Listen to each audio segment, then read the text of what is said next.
Hello and welcome to this Hot Indonesia year-end special for 2022. I'm Dalton Tanonaka in Jakarta. Let's look back now at the issues and people that made the biggest impact of the past year. With my co-hosts Millie Lukito and Linda Ibrahim, here are stories that hit the country hard, beginning with a major corruption case in the first month of the year. We called it the King of Crimes. The latest major corruption case made previous ones look small. Former directors of the military insurance agency Asabri were convicted in the scandal that resulted in $1.6 billion in state losses. Judges last week gave out heavier sentences than asked for, with 20 years in prison, a fine, and restitution to a former president director. Now, the previous Jiwasraya insurance case involved some of the same suspects. Millie, when you want to believe or think that anti-corruption efforts are working, then come these huge crimes. Why? Yes, but the way our government is handling it, I really applaud. That is a two thumbs up. This is a very good way actually to start a new chapter of reform in the non-banking financial services, such as, for example, the insurance industry. You know, the insurance industry lacks prudence, lacks transparency. So severe punishment such as this is really needed to deliver a much needed deterrent effect. This type of crime cannot and should not happen again in Indonesia. So I applaud the government and the judicial system, the legal system for doing this. Way to go. Yeah, but we've said this before. We don't want it to happen again, and it happens again. Yes, but I think this will definitely produce a much needed deterrent effect. You know, after this, many people will think twice, 3 times, 10 times before they try to commit such a crime like this. Okay, Asabri and Jiwasraya are government agencies. We're talking about Social Security and insurance funds. Linda, you know, I just don't understand the lack of conscience by public servants. I think this is more of a cultural issues that underlying it all. For prior to our independence, you know, Indonesia was comprised of like little kingdoms with this practice of giving to the elite in order to obtain a certain rank or a certain benefit. And that kind of a mentality, for some reason, was being passed down even after we gained independence. And of course, it didn't help that for 32 years under a Suharto rule, that was really almost legitimized, you know, systemized. There is even a joke that before the 1998 reform, there was corruption, but it was centralized under one table, passing through one table kind of a corruption system. Whereas after 98, it was spread out.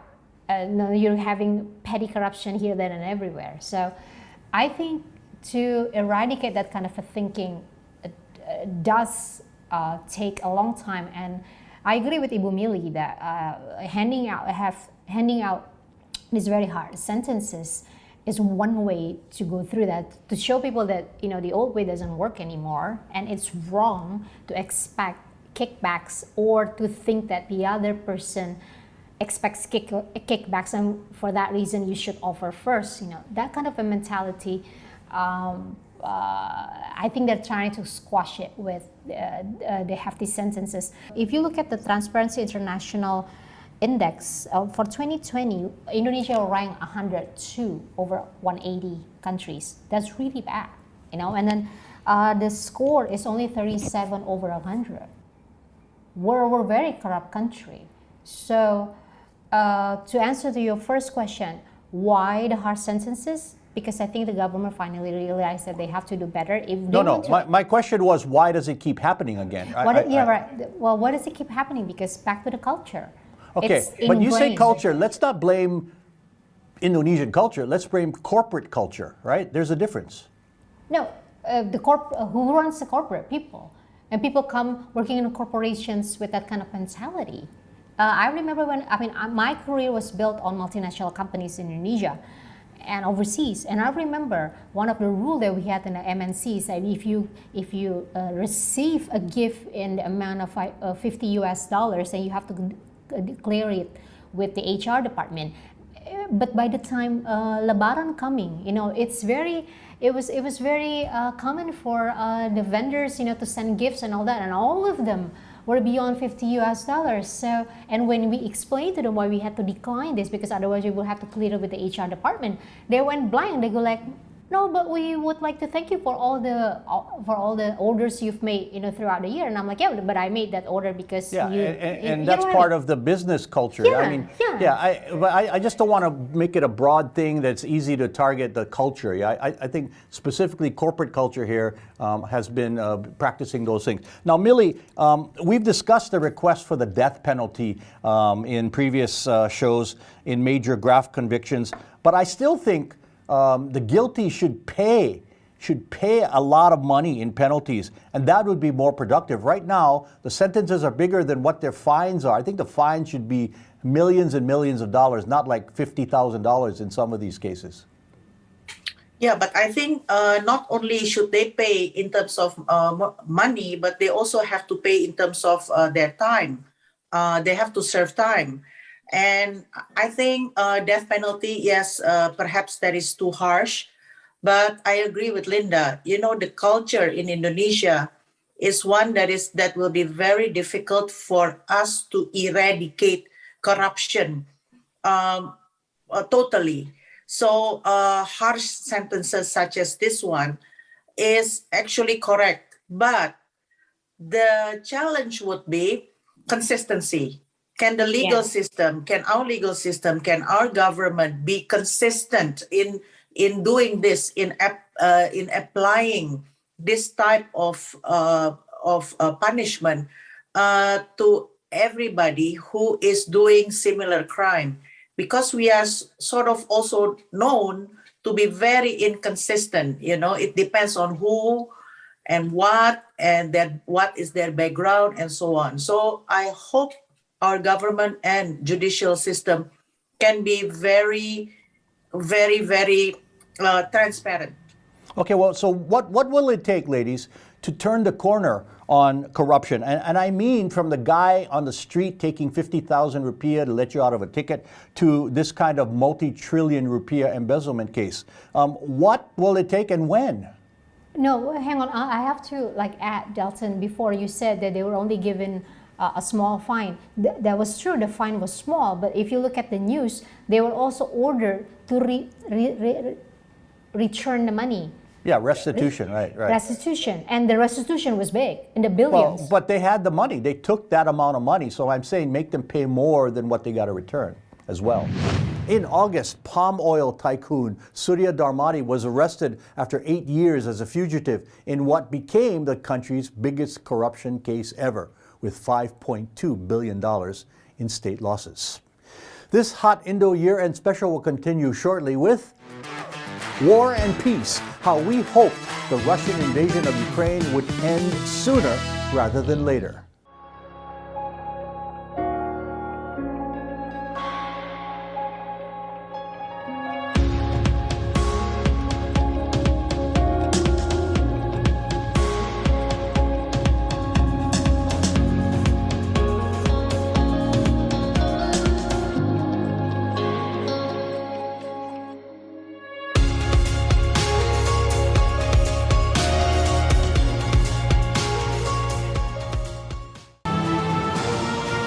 Hot Indonesia on the Indonesian channel. The program, which I was a co-host before becoming minister, is a finalist once again for the best talk show at the ASEAN Television Awards.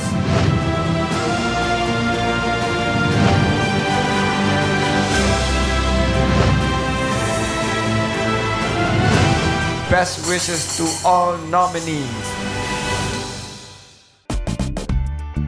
I love Indonesia. I love the food. Yummy. Wow. I'm gonna hunt for ingredients. Now I'm ready to cook. Let's go to the kitchen.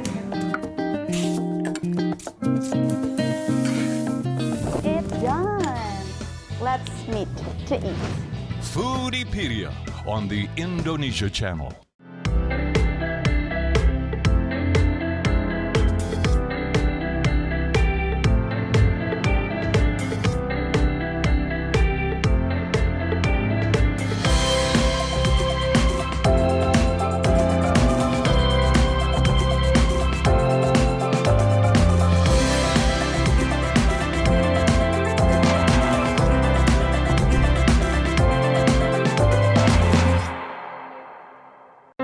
Home is not just one place. but a collection of memories in many places. It's where conversations create connections. And where seasons change, but not a moment is wasted. Because it's where we live. And the Ascot lifestyle we have come to love. Ascot is where we want to be.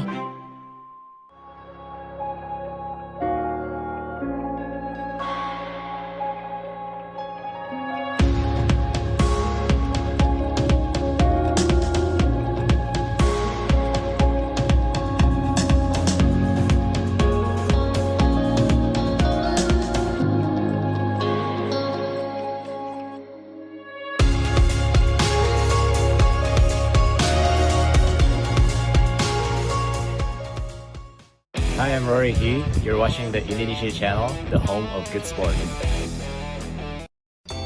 I'm Trần Minh Ngân of VCC Net Việt in Hanoi. I'm Thairat Thomya of Thailand's Thairat TV in Bangkok. I'm Monica Sambodet from the National Television of Cambodia in Phnom Penh. I'm Raymond Go of Malaysia's TV3 in Kuala Lumpur. I'm Glenda Chong of Singapore's Channel News Asia. I'm Raisa Chantami of the Indonesia channel at the ASEAN Secretariat in Jakarta. This is your weekly look into the dynamic Southeast Asia region.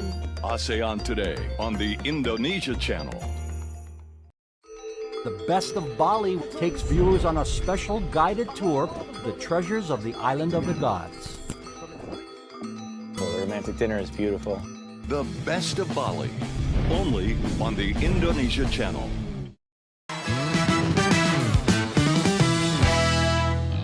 You're watching a Hot Indonesia 2022 year-end special. It was hoped that Russian military action in Ukraine in February would be resolved quickly. But that wasn't what happened, and we discussed whether Indonesians should care about war and peace so far away. Analysts said it would happen, and on February 24th it did. Russia launched an attack on its neighbor to the southwest, escalating a conflict with Ukraine that began in 2014. Russia's President Vladimir Putin initially said the invasion was for the, quote, demilitarization and denazification of a former state in what was the Soviet Union. Ukraine's President Volodymyr Zelensky has risen to become a patriotic hero in defending his people. Now, in the conflict, ladies, Ukraine said early this week that at least 400 Ukrainians have been killed, with 4,500 Russian fatalities. Indonesia's initial response to the attack was that it condemns any action that violates a country's sovereignty. Now, Millie, tell me if you think Indonesians should care about this conflict 9,500 kilometers or 5,900 miles away. Yes, I think we, as Indonesians, of course, we have to care because we are a member of the international society. We have to care for any aggression or any attack to boundary integrity. But having said this, we also have to be aware of the historical context in this matter. Ukraine has always been the passageway towards Russia. And Ukraine, as you know, in 2014, the United States orchestrated a coup and placed a puppet government in Ukraine to be able to accommodate the West and the United States vision for Europe. And Russia at that time only asked for a guarantee, a peace guarantee, that Ukraine and the West would not attack them. And when this safety guarantee didn't come, of course, it agitates Russia because, again, Ukraine has been a passageway towards Russian borders. But it's not part of Russia anymore. That's the point. They're a sovereign nation. Yeah, but it's a passageway, and this has been used. This passageway, Ukraine has been used twice actually during the war times. But you mean to the Black Sea? Yes, the passageway to Russia. Linda, this conflict actually is not about religion, not about disputed territory, really, like in other parts of the world. It's about control. I know you've been following this carefully on the news, Linda. How does this hit you? I have a problem with a nation, with a country invading another sovereign country. And not only when Russia is doing it, I have a problem when the United States is doing it, or the United Kingdom is doing it, and they've been doing it for for decades. So it hit me in the sense that being raised as an Indonesian with all of these history lessons in school, really telling us what the Europeans and the Japanese did to us, for a few centuries, really. For me, and I think for a lot of Indonesians, there's that thing of wariness that, hey, it's 2022, and it's still possible that a neighbor much larger and also nuclear weaponized country can invade its neighbor over some disputes. And for Indonesians who have survived that in our history, I think that serves as a fodder of sympathy. Well, maybe not for all Indonesians, but most Indonesians. I'm immediately reminded of my neighbors around. I mean, we have China, much larger and more powerful than us. Australia, especially from the military prowess, it's almost like the proxy of the United Kingdom. Whenever United Kingdom goes to war, Australia went to war with them. And I start wondering now, what if those two countries start taking a liking to certain parts of Indonesia? We already have a dispute, an ongoing dispute for decades in South China Sea with China. Yeah, and maybe I should have used with Malaysia. Sure, right? maybe I should have used China as a better example than Malaysia invading us. I mean that's yeah, but I mean as far as the military might, Russia compared to Ukraine, China compared to Indonesia, and the difference though, Linda, between hotspots in other parts of the world. Most of those were civil wars, yeah, that the United States and other countries entered into. This is a case of two sovereign countries, which makes a big difference, and I think the world is rallying around that. But anyway, I disagree on the civil war, though. I mean, the United States and the United Kingdom have, and Russia as well, and Syria. Okay, I'm just talking the recent ones. Yeah, I'm talking recent ones: Syria, Afghanistan. I mean, those are more internal than two separate countries involved. I mean, you got to go way back to get better examples. Let me ask Millie real quickly. I mentioned Joko Widodo offering kind of a expected response, kind of mild. But as the president of the G20 and the home of the ASEAN Secretariat, shouldn't Indonesia or couldn't Indonesia be speaking a little louder? Yes, especially because now the G20 is in our hands. The president wants to make a clear statement that he cares and we care. Yeah, whether how strong should we be, quote unquote, caring or not so strong. It depends, I guess, relatively. But he has addressed several times the concern about this. And of course, the G20 becomes even more complex because of this war. So we'll see. I hope that Russia has said that they will de-escalate this week or maybe next week. Did they say that? I didn't hear that. But anyway, okay. Yes, but let's see. Yeah. And this program is pre-taped, so I'm hoping that the conflict might even be over by the time we air tonight on Friday. Last point, real quickly, Linda. Do you support all sanctions against Russia, including freezing of assets, cancellation of sports events, even removing Russian vodka from the stores? In principle, yeah, but I do think there has to be a way to accommodate just regular Russians, because there are a lot of regular Russians that have nothing to do with the invasion decision, and then hurting them in the long run would not support the cause as well, because the more cornered Russia is back, the less options they think they have, except for the nuclear heads. No, good point, but I think they're targeting the oligarchs, the guys, the billionaires, and trying to hurt them who have assets overseas, not the everyday Russian. Now, more than 10 months later, more than 6,800 civilians are dead with no end to the conflict in sight. More of this Hot Indo year-end special is ahead. Why we felt the COVID-19 pandemic had reached the end game in September.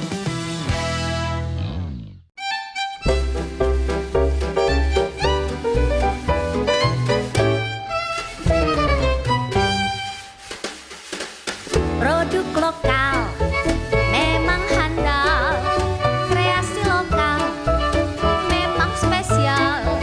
Ayo beli buatan negeri, bangga sekali produk sendiri. Dari busana sampai kria, kuliner juga buatan kita. Ayo beli kreatif lokal, marilah beli produk kreatif lokal. Pejuang negeri, beli kreatif lokal, banggalah beli produk kreatif lokal.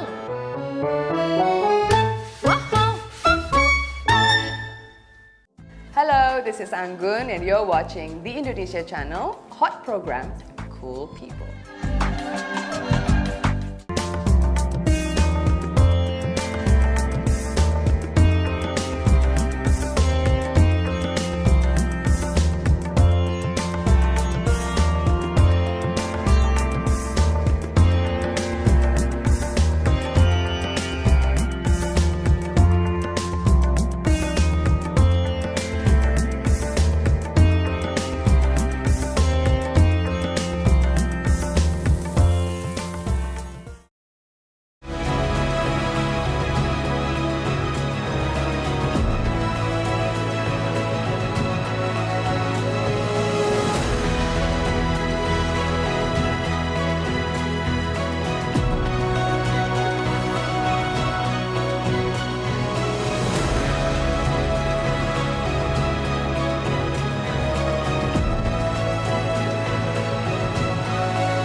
Hi, I'm Sezai Zorlu and I watch the Indonesia channel here in Istanbul, Turkey.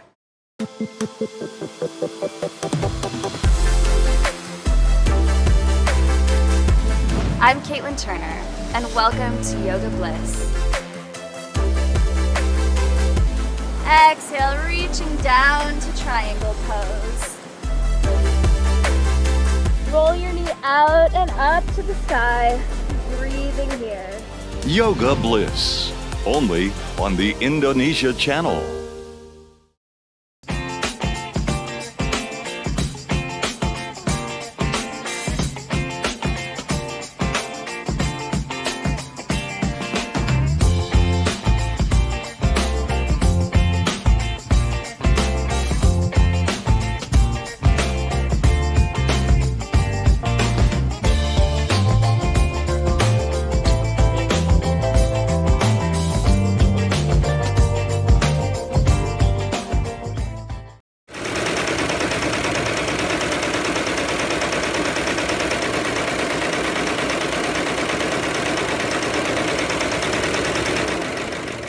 This is the Indonesia channel.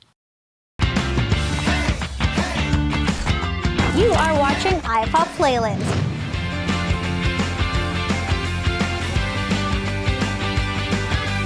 iPop on the Indonesia channel.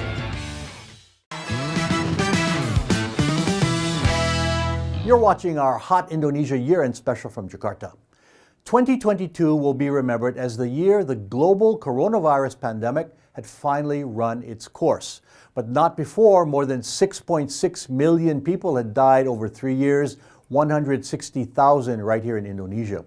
We felt the end game had been reached by September.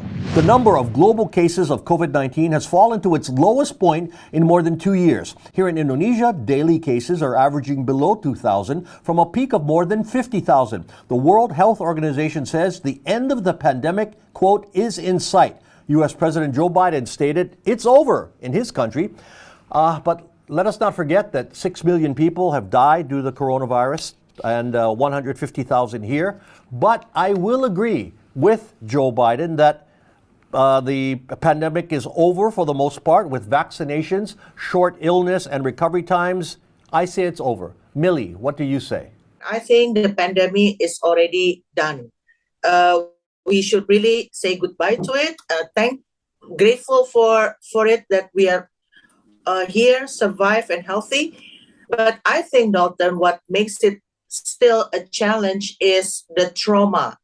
Psychologically speaking, a lot of people are still traumatized because they lost loved ones, family members, office co-workers. So the psychological effect and the impact from COVID-19 will be felt, I think, from years to come in the future. And it will impact, I think it will impact business, it will impact how we travel, and it will impact a lot of decisions made in the area of health. For example, nowadays, if we have small kids, babies, we have to think of vaccination even when the babies are still 6 months, 7 months old, and the risk involving it. Babies already get that from other vaccinations. I mean, we get it as babies. Vaccination, yeah, but COVID-19 vaccination is still somewhat new, and we don't know the long-term impact of it. So again, the psychological residue out of COVID-19, we will feel, I think, more years to come. Point taken. Now, Linda, you've been very cautious in your dealing with the virus. You didn't go out, you didn't take trips, and sadly you lost a family member. Are you ready to move on from pandemic measures? Yeah, I think I've been gradually, as you know, and I mentioned this on the show, that I've been gradually taking steps outside. I mean, I've been traveling 3 times already the past couple of months, and I'm actually going again this weekend. I think a lot of people have been as cautious, or even more cautious than I have been. They just don't really talk about it. But one thing though, on a larger scale, where Indonesia is at the moment, I think it would be best if we actually get done with the booster vaccine for all of us. You know, not the 4th. I've gotten my booster, but I know a lot of people outside Java haven't. So I think once Indonesia gets that done, hopefully sooner than later, then I think we can safely say that it's no longer a threat for Indonesia at large. Whenever I talk about COVID, I try not to project it too much on how things can be made easier for me, because I do live in the central of Jakarta. I mean, I get hospitals in eyesight. I can go, but that's not the case for a lot of Indonesians living in far-flung cities and islands, you know. And whenever we talk about COVID, I always things now safe for them. And often those are the folks who haven't gotten their second shot and even the booster yet. Some of them haven't even got their second shot. Or maybe even the first. Okay. Now, government pandemic restrictions remain at level 1, the lowest in the program. Millie, compare this to what we have to still do. Compare this to the other countries that you've been visiting in recent weeks. Oh, I think I went to Europe and I also Singapore. Even the United States, all of them, I think, have resumed normal life. So health-wise, going to the airports, they no longer ask of our COVID vaccination anymore. But again, I can feel how people are still quite, in a way, scared or not 100% ready yet. Again, psychological to resume life as before COVID. Yeah, but again, nobody wears masks anymore. Even in the airplane, I took. I was in Turkish airline. The flight attendants, the captains, they no longer wore masks anymore. Wow, that's surprising. Yeah. Mm-hmm. Yes. So in a way, life has resumed. It has started to be be normal again In many parts of the world. in many, many parts of the world. Okay, yeah, I'm just back from Bali, and Bali is pretty much maskless. And there are no entrance requirements. You don't need to scan anything. You don't need to show your vaccination records. That island is operating kind of pre-pandemic. Linda, to wrap this up, that of course is business driven, but the case numbers hold it up, right?